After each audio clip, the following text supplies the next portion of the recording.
مخکینی امتونو باندې دا لازم و چې هغوی پاک وګټي او پاک خرچ کی. که حرام مال څومره زیات هم خرچ کې د دې هېڅ فایده نشته. نبی کریم صلی الله علیه و آله وسلم فرمایي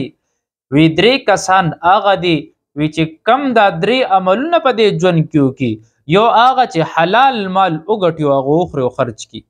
دویم سړی هغه چې زما په سنتو عمل وکړي، او دریم هغه کس چې کم د کم شر نه خلق محفوظ وي زه د ضمانت ورکوم چې دی به جنت ته داخل کړي.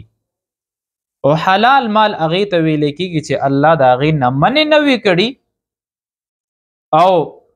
شارع طرف نه په هغې کې اجازت وي، نو دې ته حلال مال ویلی کېږي. د حلال مال خپل یو اثر وي. کله چې انسان حلال مال وخوري نو دینه چې کم وینه پیدا کیږي په وجود کې، نو هغه وینه داسې چې انسان وجود کې نورانیت پیدا کی او هغه نورانیت انسان د شر نه وکاږي، عباداتو طرف ته رغبت پیدا کی. خو که چرته حرام مال وي نو هغه مال انسان په تیارو کې مبتلا کی، په ګندونو کې مبتلا کی، تر دې پورې چې هغه د الله نه وتښتي، عباداتو نه وتښتي، هغه ته نیک کار د سره نیک نه ښکاري او شر کار پسې نښتي. د پاک مال مثال داسې دی چې لکه یو سړي سره موټر دی، ګاډی دی، هغه په دې کې پاک پټرول واچول نو انجن لم فایده ورکي، ګاډی څومره تیز هغه عمره تیز دی، بالکل ګاډی سم دم وي، خرابتیا پکې نه. خو کله چې حرام مال وخوري، حرام مال داسې دی لکه ګنده پټرول دی ګاډي کې واچول، هغه ګاډی څه وخته پورې خو به لاړ شي، بیا په ځای ودرېږي تر دې پورې چې پکې نقص هم راشي، خراب هم شي. نو چې څومره حلال مال خېټې ته اچي نو انسان کې هغه قوت هم زیات راځي، عبادات ته زیات رغبت پیدا کیږي. خو چې خراب مال وي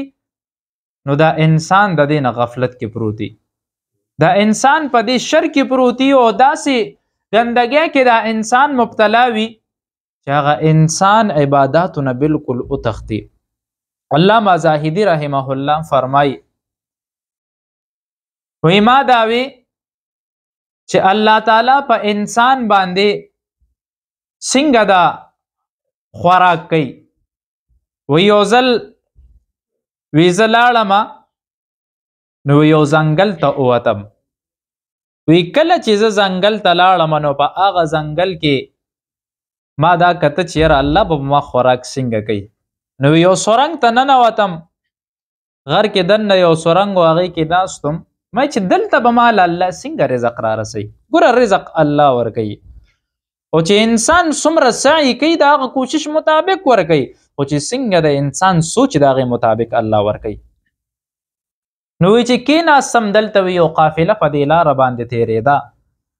نو هغه قافلې باندې باران شو، دی وی د پناه دپاره ځان لزې ګورو. نو دیم دې سرنګ ته راننوته، نو دې سرنګ کې په یو ګوټ کې زه ناستم چې دې وکته، نو وی ما ته آواز وکړو، سلام یې وکړو، ما جواب مواب اسم ورنکړو، زه هلته ناستم. نو وی دې زر اور بل کوي، کېدی شي دا سړی د یخنۍ د وجې نه داسې ناست وي. وی ما خو وی چې په ما الله څنګه خوراک کوي چې زه نه خورم.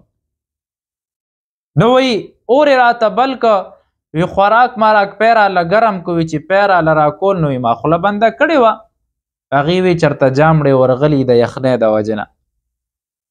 نو وی په زور یې راله خوله کولو که خوله کې یې راله راکړه. نو وی زه په خندا شم، وی راته ته لیونی یې څه؟ ما وی لیونی نه یم، ما وی چې الله ما له څنګه رزق را رسوي. وی دا شانتې چې ما نه خوړه الله تاسو ته وایي چې دا خوله کولو کې په زور راله راکوي، الله خلکو له په زور کوي. علما یو واقع لیکلی د هغې وایي یو امام صاحب خبره وکړه چې رازق الله دی، رزق الله ورکوي. نو یو نوجوان دا اورې د هغه وایي کور ته راغو، نو مور ورته بچی روټۍ وخوره. وی نه زه نه خورم، وی زه نه خورم، نن دې مال الله راکړي ځه. نو مور وله خوراک ورکو، مور خو خلک ډېره په مینه پوهوي، بچی خیر دی وخوره، مینت ورته کوي، زاري ورته کوي، چېرې دا بچی مې موړ شي نهر پاتې نه شي. نو کله چې دو نه خوړه دی بهر وته، مور ورپسې یوړه دی چېرته بهر په ځنګل کې وده شو، مور ورسره کېښوه روټۍ، د بیا مو نه خوړه. څه ډاکوان تېرېده په دې لاره باندې، نو چې ویې کته یاره دلته کې خو روټۍ پرته ده. خو چې څنګه یې وکته وي سړی هم ورسره ناست دی او ګرمه روټۍ د دې ولې نه خوري نو هغه ته وې دا روټۍ وخوره وي زه نه خورم نو هغې شکي شو هغې وي هسې نه چېرته زهر پکې نه نو چې ده وې نه خورم هغې په یقین پوخ شو چې ده پکې راته چېرته زهر اچولی دی نو هغې راټینګ کو چې ده له نوړی ورکوله دی وي نه خورم هغې ښه ووالو په زور یې پرې وخوړه نو چې په بله ورځ باندې جومات ته راغو نو امام ته وایي امام صاحب بیا هم دا خبره کوله چې الله رزق ورکوي الله رازق دی نو دی امام صاحب پسې راغه امام صاحب وی مسله چې چاته بیانې نو پوره بیانوه وی څنګه پوره وی چې کم سړی نه خوري الله پې په والو خوري نو هغې خوټه کولو بیا وله رزق ورکه نو حلال مال چې وګټې د هغې نه پس ته الله په لار کې چې خرج کړې د هغې بېله یو مزه ده الله تعالی فرمای الشیطان یعدکم الفقر ویأمرکم بالفحشاء کله چې ته مال صدقه کې په دې وخت کې به شیطان تا ته وایي مه خرج کو ګورې واده در سره کوي غریب کیږي وي که دا مال د جیب نه وته نور دل نه راځي غر کې نو انسان واپس په خپل جیب کې هغه مال کیږدي ویأمرکم بالفحشاء او د بې حیایۍ حکم ورکوي والله یعدکم مغفرة منه الله تعالی وی د خپل طرف نه ستاسو د بخښنې فیصله کوم فضل او د فضل د کرم د رهنمایۍ او ستاسو د جود او د سوخا دا د الله فیصله ده چې ته مال ورکې مغفرت دې کوم فضل دې ته ویل کېږي چې د مال په ډبل دله در کوم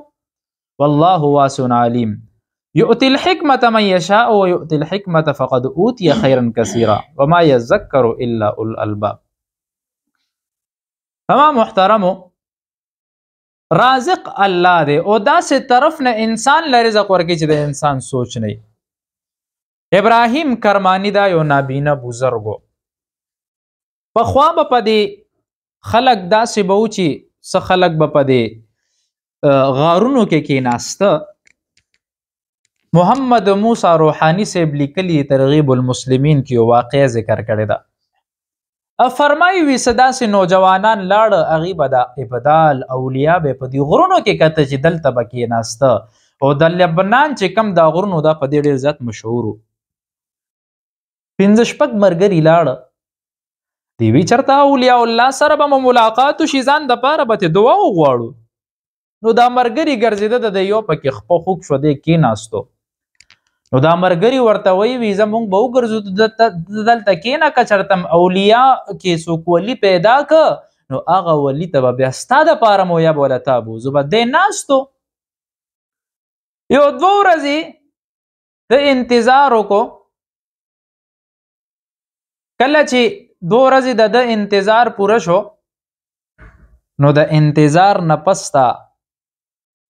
ده بیا داسې وکړه چې یاره ملګري خو مې نه راځي زه به لاړ شم دلته نه ځان له به چېرته بل ځای وګورم یا که ما چېرته وکته نو دی تله لاره کې ورته په سرنګ کې یو بل سرنګ ښکاره شو نو هلته دی لاړو چینه و اودس یې وکړو وایي چې مونځ وکړم د تلاوت اذان وله اواز وله راغه چې څوک تلاوت کوي دی هغه اواز پسې لاړه چې ویې کته دلته اوس یو سړی تلاوت کوي نو چې څنګه هغه سړي ته دی مخامخ شو ده په اواز باندې پوه شو ده پې سلام وکړو او ورته وی وعلیکم السلام وي اول راته دا ووایه انسان یې که جن او ورته وی زه انسان یم دا سړی نابینه ورته وی دلته څه کې وی زه دلته 30 کالو نه پاتې کېږم په اول ځل مې چېرته انسان دلته وکتل وی زه وی ته به ستړی راغلی ارام وکړه هغه وی بلکل ستړی یم ارام یې وکړو یو 3 قبرونو هغې سره وي سملاستم بیچاره لږ څه وخت تېر شو نو وی دا کس راپاڅېدو وی الصلاة یرحمک وی د مونځ ټایم د الله دې په تا رحم وکړي پاسه وی زه مونځ له پاڅېدم اودس چارندام مې وکړو چې کله مې مونځ وکړو نو دی راته وایي ته به اوږې شوې ما بلکل اوږې شوې وي خوراک ته دې ته به کېږي مې بلکل کېږي وی ښه د پلاني ځای ته نه نو زه سرنګ ته وی دلته کې خوراک به پروت یې هغې نه څه خوړی شي وخوره وی چې ورغم وی هلته کې د غوزان پراتو نورې میوې پرتې وي قسمه میوې بېلې بېلې پرتې وي ما چې څومره خوړی شو مې ته وخوړو تعجب مې وکړو چې دا څوک دلته راوړي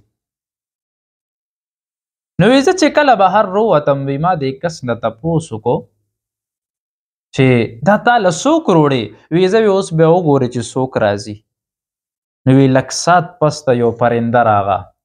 وی سور سرې و سپینې وزرې وي خو ښکلې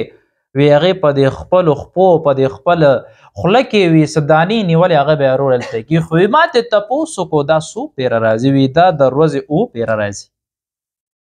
چې 7 پیره راځي وی میا په هغه ورځ مې وشمارله، وی 15 پیره راغه، وی چې زما برخه مغې هلته راوړه. نو وی دې سړي به هر د مونځ وخت ورته معلوم، چې د سحر مونځ به شو دی به ودرېدو، هغې نه پس به بیا د سحر مونځ نه بعد به لږ کېناستو، اشراقو پورې په ناسته به وده شو، تلاوت به یې وکړو، غرمې مونځ به نه پس به نوافل، ماښام مازدیګر وي ډېر عبادت ګزار هلته ناست. وی ما د ده نه پوښتنه وکړه څومره وخت دې وشو دلته؟ وی 13 کاله مې دلته وشو. وی یو ورځ اچانک وی څه داسې خلک راغه، وی چې د هغې ویښته د هغې د وجود لباس و، دومره غټ غټ ویښته وي، عجیبه شکلونه وي. وی دا سړی راته وایي یریږه مه، وی دا جنت دي. وی دلته سبق زده کول دپاره راځي. وی چا سورې طه شروع که، چا سورې رحمان شروع کو، چا سورت فرقان شروع کو، وی سبقونه یې ووی لاړه. وی دې سړي په وجود چې کم لباس و نو هغه د چلکو لباس و، څنګه د کیلې پوستکي ته هغه چلکه پاڼې نه.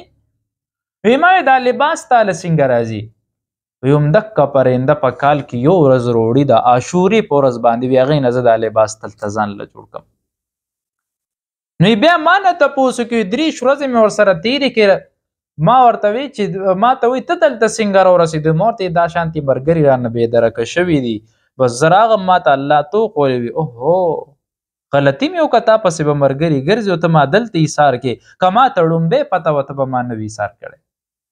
وی ما ته دعا م وکړه، وی راته وی چې ته وی زه لاړ شو، ما ورته لار راته پته نشته. وی بهر لږ ووتو یو زناور راغو، وی هغه زناور سره دی په خبرو شو. وی ما ته وی زه وی دا زناور چې ته کم ځای پورې ځې، وی دا زناور به مخکې وي ته به ورپسې وي، چېرته دی ودرېدو وی د هغې ښي طرف ته تو شو، وی تا ته به خپله لار میلو شي. خو وی زما یو پیغام ورسوه، وی کله چې مکې مکرمې ته لاړ شي، په دې زمزمو باندې به د یو کس ډیوټي په هغه باندې زما سلام وایي چې ابراهیم کرماني نابینه په تا سلام ویلو.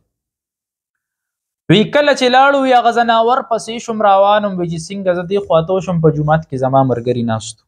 وی هغې سره ملو شوم، هغې ته مې خبره وکړه چې داسې یو بزرګ سره ملو شوم. وی ټول بیا تیار شو را روان شو، چې راغلو هغه سورنګ مونږ بیا چېرته هم په سترګو پیدا نه. بیا ملګرو راته وی الله په تا باندې رحم وکړو، الله پتا باندې شفقت وکړو چې تا ته هغه خول. نو وی زه 9 کاله مسلسل حج ته لاړم، بیا سړی مې بیا پیدا نه کړو چې چا وی د کومې حلیه بیان کړی و چې دته به ته زما سلام. په 10م کال چې لاړم وی هغه سړی مې وکتو، وی سلام مې پرې وکړو، اول مې پرې ځان دپاره دعا وغوښته، وی بیا ما ورته مې ابراهیم کرماني نابینه در باندې سلام ویلو. راته وی ته هغه څنګه پېژنې؟ وي سورنګ ته ورغلم، وي اوهو هغه افسوس وکړو، وي اوس مې د هغه جنازه وکړه، وي راغله، وي هغه سورنګ ته تلم. ورته وی یو عجیبه کار را سره بلو شو، وی چې د هغه جنازه مې هلته وکړه، وی یو پرنده راغه سپینې وزرې خو ښکلې وه، وی چې هغه له مونږ غسل ورکولو، وی په هغه وخت کې هغه هلته چې دی وکتو ده له غسل ورکړی هلته را پرېوته او مړه شوه. وی الله د ده د رزق دپاره دا دلته خاص کړی وه. من کان لله کان الله له، کم سړی چې د الله شو الله د هغه دی. چې د الله شو ګوره په غار کې والله داسې غار چې څوک پیدا کولی نه شي او د ورځې 7 پیره وله مرغۍ رزق راوړي. نو په الله भरोسه پکار ده